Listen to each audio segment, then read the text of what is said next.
breakfast puppies? This podcast contains adult language and content and is meant for mature audiences. Listener discretion is advised. The Glitterbois!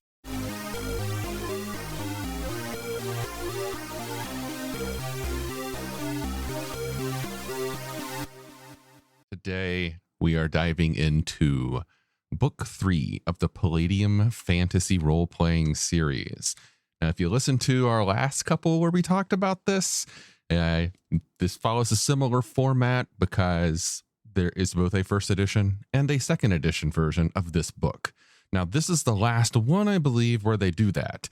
After this, the books are either first edition or second edition. Yeah, until we get into like heroes and whatnot.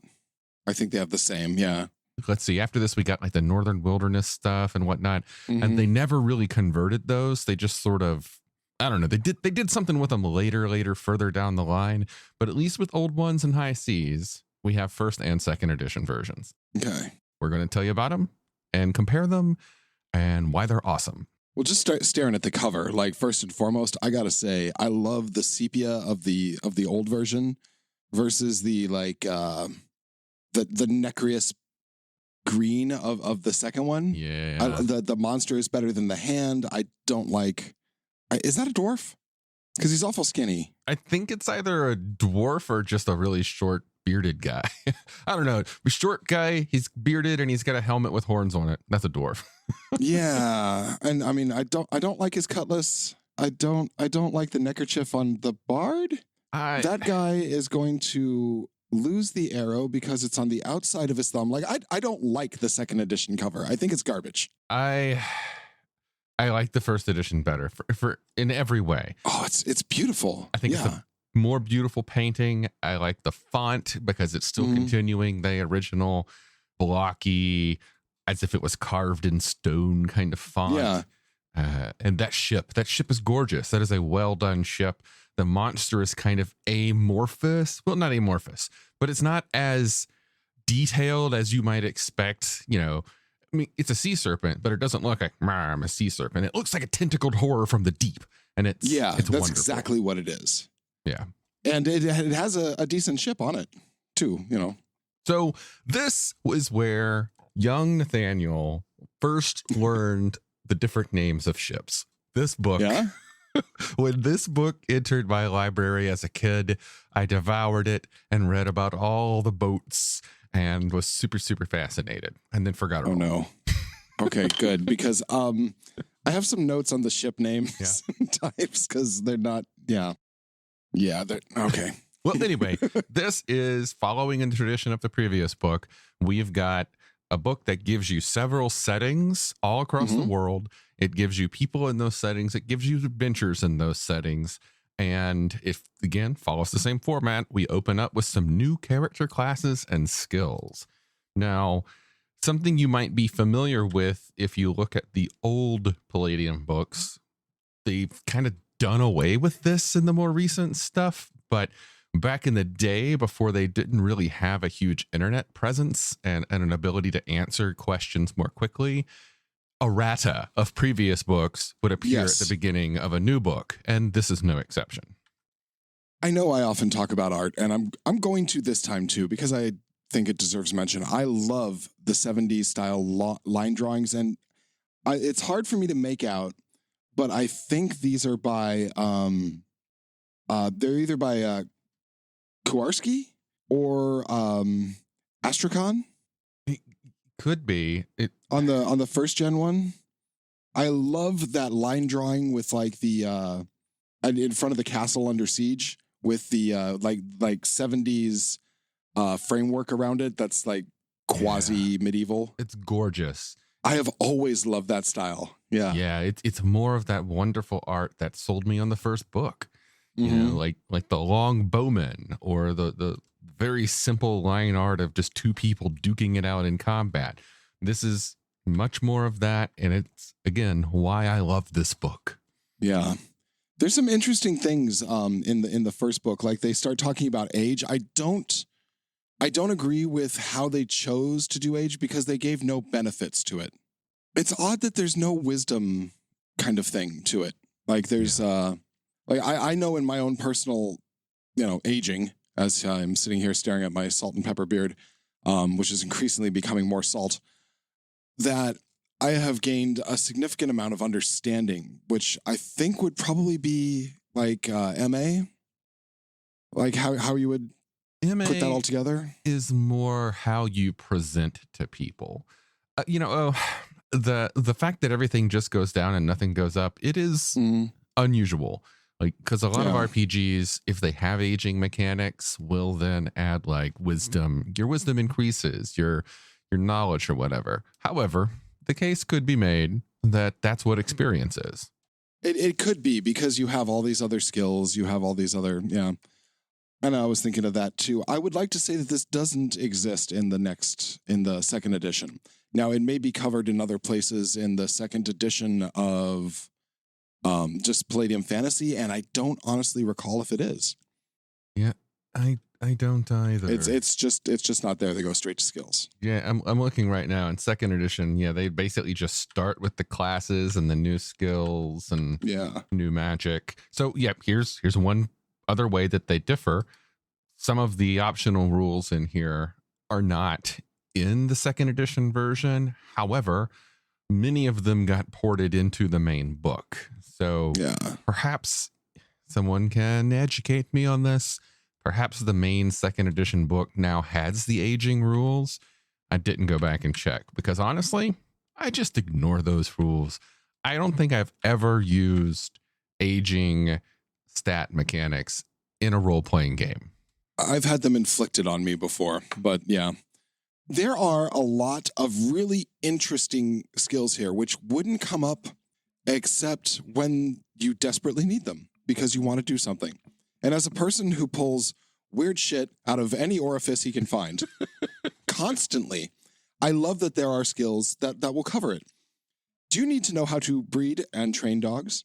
Do you know what happens if you fail the roll? What about falconry? Do you know why it's important to hood your falcon before you take it inside? Yeah. Well, Kevin Siembieda knows, and he wrote it right here. I will say this. I know that Kevin does not write all of this. I know this is other people working on it under his imprint, right?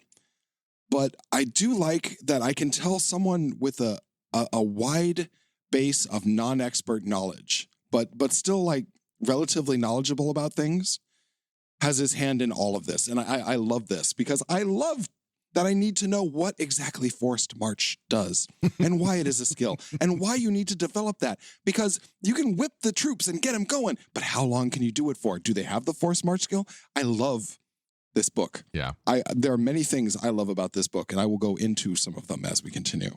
Now, I believe the skills in this book mark the first introduction of what we now today know as physical skills in the Palladium Fantasy role-playing game. Because you've got a few skills here that do increase your stats or give you extra bonuses, which they didn't have those in the first book. And I don't think they were in the second book either. Yeah, there's also some different ones here that are fun too, like flag signaling. Like the literal human semaphoring on that, your midshipman's job. There's so much cool stuff in here. The heraldry stuff is pretty cool too. Right? Oh, and I love that it's original. Like this is an original idea. This isn't borrowed from anything historically. This is the heraldry was made for this world with this isn't done in the real world. There is no real world comparison to the way this is passed down. Yeah, I mean, there are some of the basics, like, concept of certain words, like, rampant and sinister and whatnot. But the symbols here are entirely 100% for this world. It's not only that, but the changing due to where you are in the rank of that family, your precedence, how the symbols change is completely new. And that right there is yet one more of those loving details that I noticed as a kid and a teenager that kept me coming back to the Palladium system, right there alongside the rune tables and the symbols and the circles and this inventive system of imaginary magic. those little details. Oh, the coins in the first book. That's why I love these games. I am not a hero, but I will say that someone has never actually paced out the effective ranges of thrown weapons, like actually walked that distance. Oh, because if you can throw a trident for 120 feet, you are in fact Aquaman. Yeah, you know, we've said this before in previous episodes. I'm pretty sure that I, at least, have been quoted as saying that Palladium's ranges are terrible. Yeah. they just don't quite get ranges and distances. And you know what? That's okay, because there is so much that is a minor point of a minor point. Yeah. And you know what? In this, you are a hero. You are not Matthew, a 45-year-old man in Portland, Oregon, who really needs to get on his fucking exercise equipment a little more. You are a goddamn hero. And if you can throw a knife 60 feet accurately, then that's probably why you're a hero. Yeah. I mean, I've thrown axes, and let me tell you, I'm not even accurate at 20 feet. Yeah. I mean, honestly, like 100 feet is a great shot for a bow and arrow, let alone a fucking trident. Yeah. So, speaking of heroes, we have new character classes. At least in the first edition, we have the pirate, we have the sailor, we have the gladiator, and 4 of 5 very interesting entertainer classes. Circus folk. The acrobat, which is one of my favorites, the tumbler, the prestidigitator, the bard, and the actor. Yes, dear friends, you can join a group consisting of a knight, a wizard, a long bowman, and you can be their traveling actor. I want to say something really kind of is it here in the acrobat? It says that somewhere in here it says, we developed acrobatics solely for the use of the acrobat. And then it got put in everything else, and everyone always takes it ever because it's a great fucking skill. Yeah, acrobatics and tumbling were put here. And I remember in my old games, all of us were super hardcore about restricting acrobatics and tumbling to the acrobat and the tumbler. Yeah. And I can see that because it gives you a lot. Mm-hmm. Now, second edition takes these character classes, applies their own little special twists to them, and then adds a little bit more on top of that. I think the only new one is... Oh, there's tons of new ones. Well, there's the Mariner, because we had the Pirate and the Sailor. Sorry. They've got the Mariner. I was still in skills. But they've also got the Necromancer. Now they had a Shaman, but the Shaman was in first edition in the first book.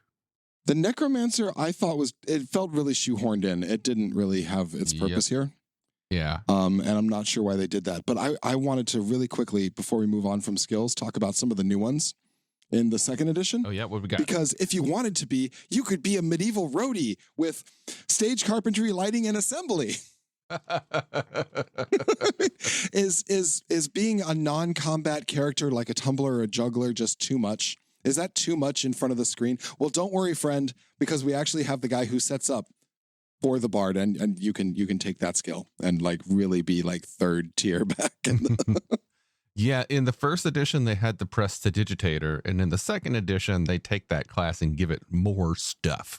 Like you can start the game with a rabbit in a hat. Yeah. A fucking stage magician. I would really like to see, though, the stage carpentry, lighting, and assembly skill being taken by an assassin. Because then you have this, like, without a clue, you know, kind of Inspector Poirot kind of villainy there where, you know, everything goes wrong in the performance and the actor died. And who done it? Like, I could really see, like, this very specific niche RPG being run all based around that. Like your character's whole focus, their specialty is killing stage actors. There's so much fun here. And this is both in first and the second edition. Yeah. It goes into the bard and the actor. These are still just great little pieces of art stuck in there.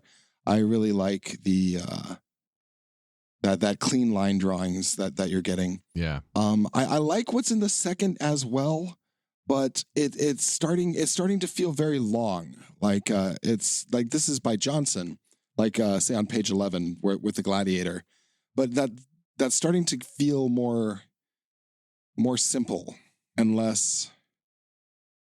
I see what you're saying. Simple wouldn't be the right word.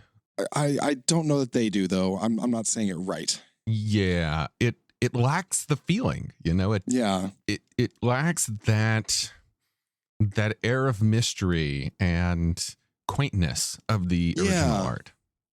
It went from art, I think, to comic booky art. Yeah. They tried to modernize it a little bit for the time, and I don't think that art worked out for me. There is a lot of stuff about gladiators in both of these. Like the gladiator is one of the main themes at the beginning.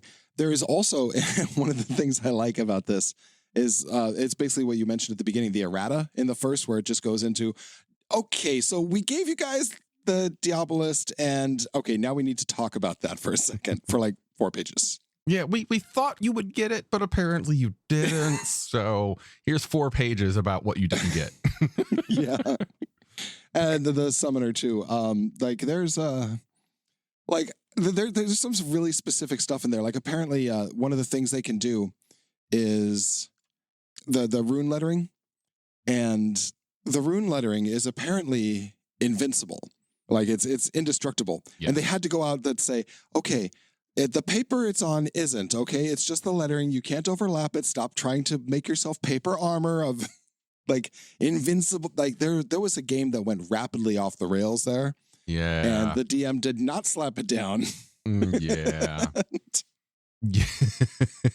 There's a lot of that in there. I've played with people like that who you're just like, look, man, either play with the spirit of the game or get the hell away from my table. Yeah. I want to take a step back to the bard and the actor. And Sweet. I want to make a note here for people who are not familiar with these classes in the Palladium sense of them. These are not what you would expect were you coming from Dungeons and Dragons. The bard is exactly that. They are a wandering singer, instrument player, musician, historian. They have no magical powers. They are not the AD&D jack of all trades type of character. They are a wandering musician. They are much, much closer to the character of Jaskier from The Witcher than they are anything you might be familiar with in Dungeons and Dragons. And you know what? I like that because one of the things they are is also a seeker of old tales and a keeper of old chants, the oral histories. That's also part of their job. Mm-hmm. In some ways, the spirit of it is closer to like a rogue historian. Yeah, I would suppose they're very close to it. You can actually, I guess, if you take a look, you can kind of see the foundation of the rogue scholar in this class. The whole focus on the oral history of the world. I like that too. That at this point, AD&D has been out. Mm-hmm. And they chose to go in a completely different direction with the bard. Like this was a conscious choice. Everyone knew the bard at that point and what it was because, there's still jokes being made about it. I really like that they said, no, we're not going to do that. This is, are you from the singing skalds or the roaring skalds? What kind of history do you keep? I really like that choice. Yeah, I agree. It is a lovely class. I myself, as a player in these games, I lean heavily towards the more social or less stabby classes. Mm-hmm. Even with magicians, like I love the summoner and diabolist. They have such versatility, and I love, the merchant or the noble or the vagabond and stuff, because I feel that they have so much more role-playing potential than guy with sword number 17. Yeah. There's a lot of OCCs after that. In the first one, they give you that greatest of all gifts, all the different kinds of character sheets you could need, which is just nice. Followed by more magical items and more magical fabrics and drugs and curses and fairy foods and herbs and gems and semi-metal stones. So on the first edition, I have a new favorite picture on page 41. It's by Siembieda and Astrakhan. It's the I think that it's the alchemist. Oh yeah. But I love what's going on in this picture. Like there's a creature crawling out of a bottle, and he's summoning something out of an inkwell, and there's a little tongue and angry eyes that lives in the spine of his book, and it's so good. I love it so much. I love it so much more than the classic wizard pondering an orb picture, you know? Yeah, and like no one's constipated and no one's leaping, and yeah, I like that. I love the sense of whimsy that you sometimes get out of Palladium. Uh-huh. The little face with the tongue and the spine is a nice little touch. That's amazing. In between the first and the second, I will say the second is way better organized. The first jumps around quite a bit. Yeah, I'll give it that. But after a while, it does get into the actual seafaring stuff. Once you get past the magic makeup and the... at least in first edition, the Vanishing Cream, the Dream Stones, the Guardians, the Eye of the Cat, all of these kind of magic items and stuff, you get into what I think, and curses, there's a lot of curses. I really like the gems. I like that they go into like descriptions and values and details on why you might use gems, and it's a nice touch. Were you going to use these fairy foods on us if we went in the wrong part of that forest? Oh, yeah. Okay. Oh, yeah. Okay. So what we were playing through in that little mini campaign was a classic Palladium fantasy first edition adventure called The Arms of Nargash Tor. And listeners, for a long time, getting it was very difficult because it was a small print run and very expensive if you were searching at the wrong time. However, it is now reprinted in the new special edition Palladium first edition hardback reprint that they put out earlier this year. Nice. Anyway, aside from that, there's drugs, like straight up drugs. And it's not just, it's not just, oh, the gnomes brew a thing that makes them a little, no, there's fucked up drugs with consequences. Very inventive drugs with names that they made up, and their street names as well, and all the different things that will happen, and the dangers of addiction. And I'll tell you, when I was in high school, I ran a short Palladium fantasy game, and one of the players, who was just kind of a miscreant fellow in general, he decided to play a troll assassin. And then one day he was looking through the book and he saw these drugs. He's like, I'm going to be a drug dealer. And that was one of the most uncomfortable games I ever ran. Oh, God. I believe it. Yeah. But Kargalen, which slang is Kang, zombie, or lightning. Rare. That's fucking crack, dude.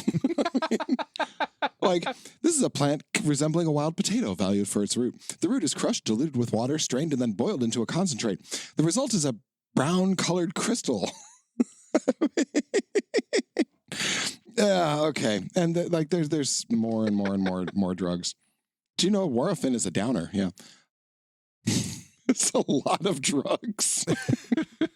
Anyway, we finally get to the seas and the adventures, starting on page 56 of the first edition book and page 42 of the second edition book.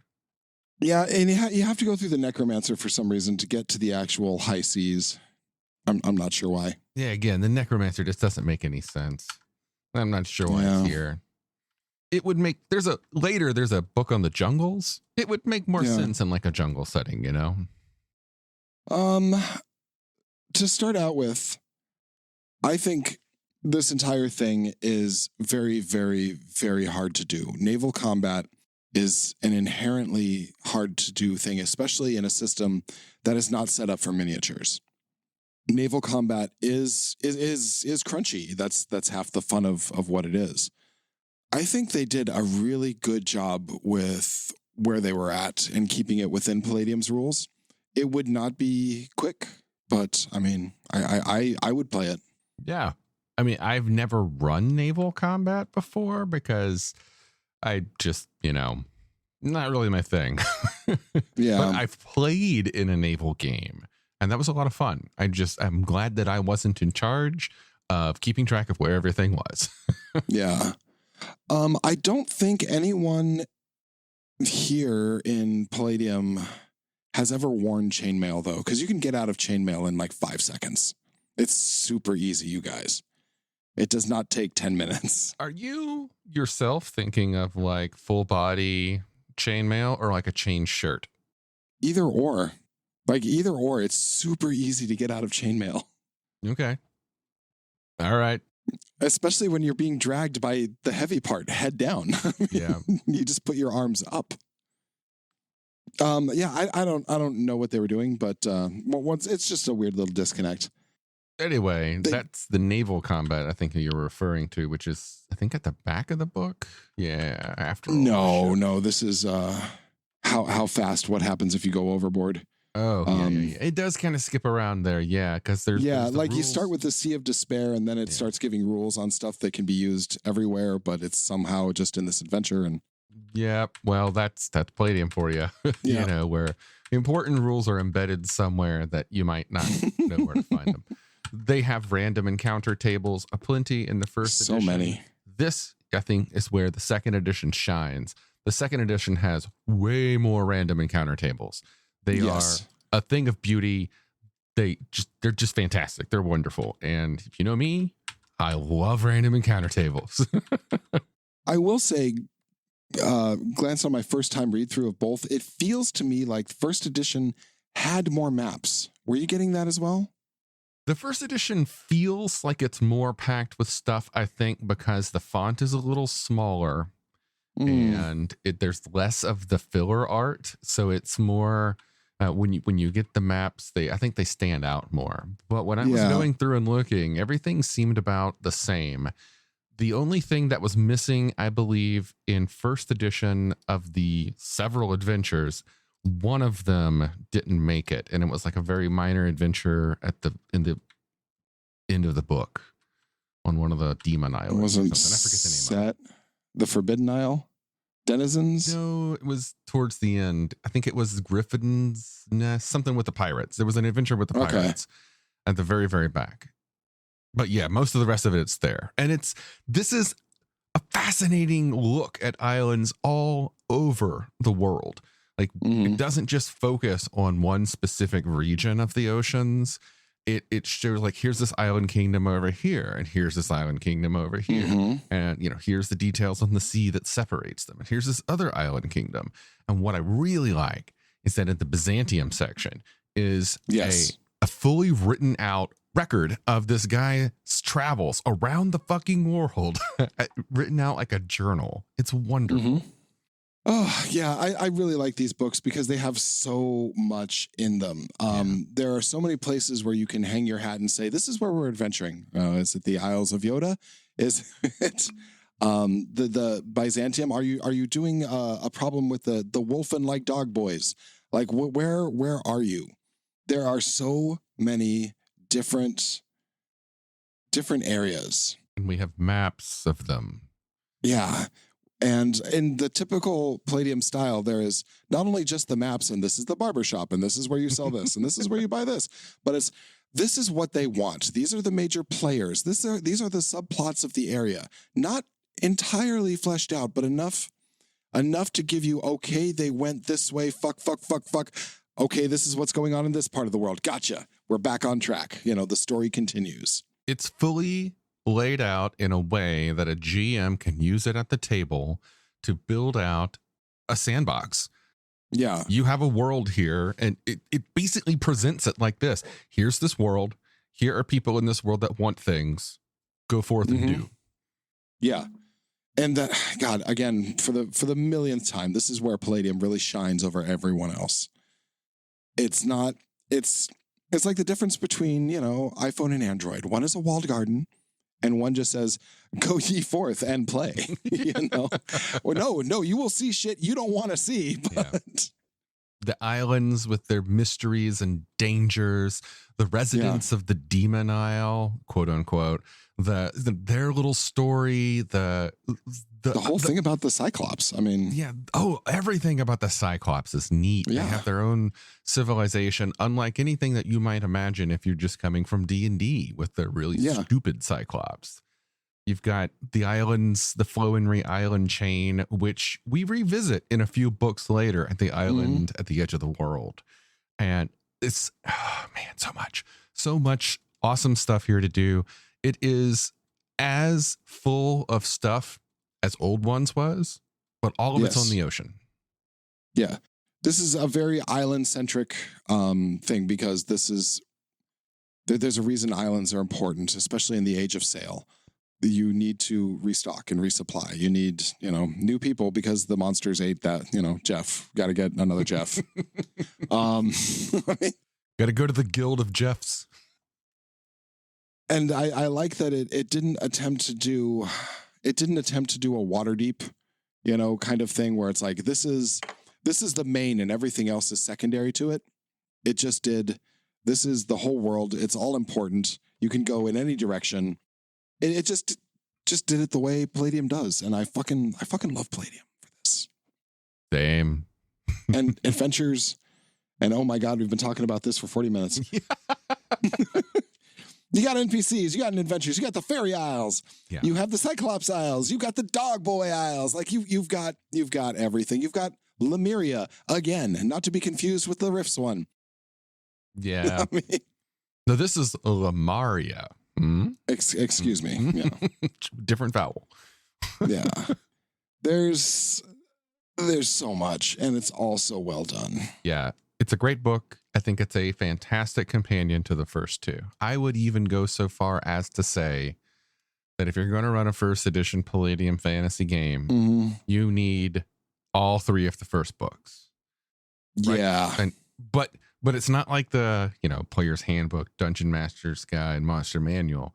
This gives you a world to explore. Yeah, this is a whole campaign, several even. Rules and errata and stuff in the second and third book will help you run the game as presented in the first.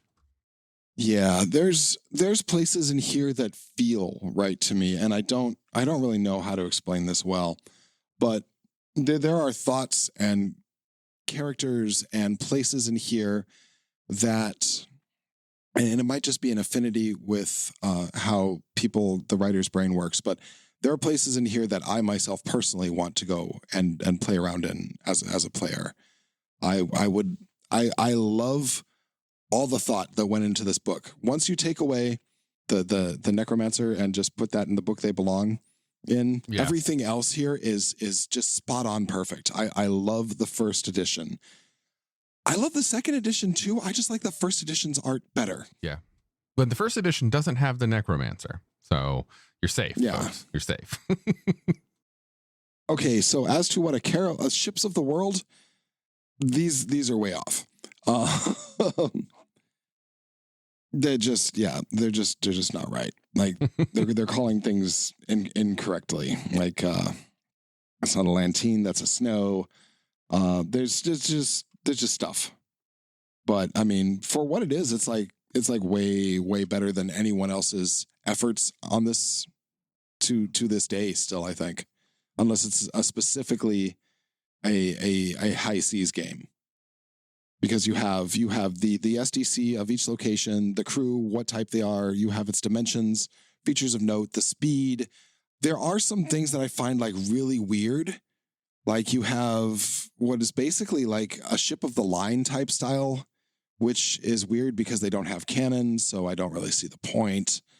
But and exists in the same area as like a Phoenician galley, which is, we pull together, pull lads. And yeah, it's odd, but I mean, whatever, it's cool, boats. I love boats. Yeah. I have so little personal knowledge of maritime shit. So, and most of the people I think I game with, you being the exception, also have little knowledge of maritime shit. So it's like, As long as you don't get self-conscious about it, folks, you can run with this. And for those of you at home, just remember, if you're standing at the back of the boat looking forward, okay? Aft, looking forward. Port is your left, starboard is your right. Port is your left, starboard is your right. Yep. That's all. That is my original contribution to the podcast. Thank you for having me. Thanks, everyone. We'll see you next week. I don't know what to say because there's so much in this book. Like this is a meaty, dense book that would be possible to run years of campaigning off of. There's so much to cover. Yeah, just these first 3 books alone is a lifetime of gaming. Yeah. Maybe that's the problem with it. Like maybe it's just too much. Maybe they give you too much for that little bit of money that Palladium books have always cost, you know? Well, in comparison to things like AD&D 2nd edition and various other games that came afterwards, something that those games do that Palladium never really has bothered with is focus really high on production, the presentation. So, there's affectations of the page, there's borders, there's backgrounds, this isn't a page, it's an illuminated scroll and stuff. Palladium's, I don't know, they've never really done that. And I think a lot of people will look at it and think, oh, this is, what is this? This isn't a role-playing game. My role-playing game must be at least $60 for a player's handbook or something. And I don't see anyone here who looks constipated. No one's leaping. I just don't understand. I don't see 3 angry heroes staring at an approaching horde of darkness while waving their weapons action poses, just little slices of the world. Yeah. I mean, it's the difference between Kevin Costner's Robin Hood and like Disney's Robin Hood. Just one is clearly better. Yeah. And dear listener, if your answer to that one is obviously the Kevin Costner one, you're wrong and get out. Yeah, seriously. I mean, we're tolerant of all people and all ways of being, but if you are Kevin fucking Costner, just go jump off something high. Yeah. So you're not a fan? When I killed the sheriff's man, twang. My name's Robin Hood. You want to be some of my merry men? Acting seems to have left the fucking building every time he walks in. All right. Anyway, back to these books. Matthew, what do you think? Do we need them? Yes. I mean, no. You know what? I'll be honest. No, you don't need them. Should you have them? Absolutely. And you should have them both. Yeah. They both have their worth. Yeah. And I mean, you can pick them up both for less than, you can pick both of them up new for less than a whatever PHB 8.0 or whatever the fuck D&D is on now. They're going to have to restart a new edition because, all the streamers doing D&D over and over and over again. So they're going to need to cash in on that. Yep. Soon. I think they're already starting it. There's, what? With the app and everything. I didn't buy anything this round. It was so liberating. It felt so good.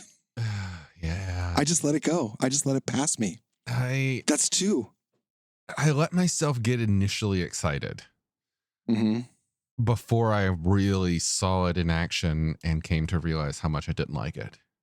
Yeah. But yeah. No, it's just bad. Ladies and gentlemen, do yourself a favor and get yourself Palladium because they're still going on their there's 1st and 2nd edition, but you can still play either one with them with the core rule book. So, there's that. And also right now, Palladium has already started up their Christmas late end of the year grab bag offer. So if you want to get a hold of one of the best deals in gaming, we talk about it every year. We'll be talking about it more this year. It's like $50 or $55 for a stack of things that are autographed and custom tailored to your requests and style. You can get multiple like I usually do. And be sure to make room on your gaming shelves for the many new Palladium books that you'll be ordering soon. Crap. We need to do a show about that, incidentally. Like the care and keeping of a Palladium collection. Like we need to talk about that. Because I'm running out of space, and I know I only have like a quarter of what you have. Yeah, the space is getting tight over here, man. Yeah. It's getting tight. Yeah. And you can also get all of the first edition books on Drive-Thru RPG. Yeah, Drive-Thru RPG is great. I worry about stuff like that, though, because I don't know, like, what does digital rights management mean? Like, do you get to pass that, like, email and log in down to your children like you would a book, or is that just gone?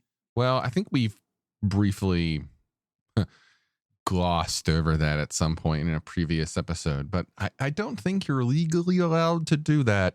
However, if I had a kid, I would pass them my digital collection. Why not? Mm-hmm. You know? Yeah. Weird. Anyway.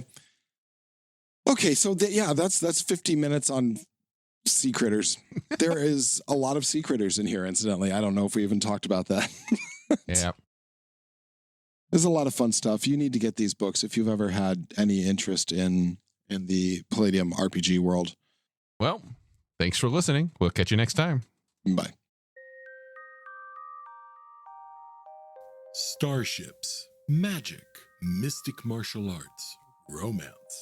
All of these can be found in A Cloak of Blades by Isaac Scher. You might have heard my name before. I've done a lot of voiceover work for Breakfast Puppies, and I've recently released my first novel. It's available on Amazon as an ebook and paperback, and you can get it for free if you have a Kindle Unlimited subscription. I do hope you'll support my work as you're supporting Breakfast Puppies, and it's been a pleasure talking with you today. Have a good one.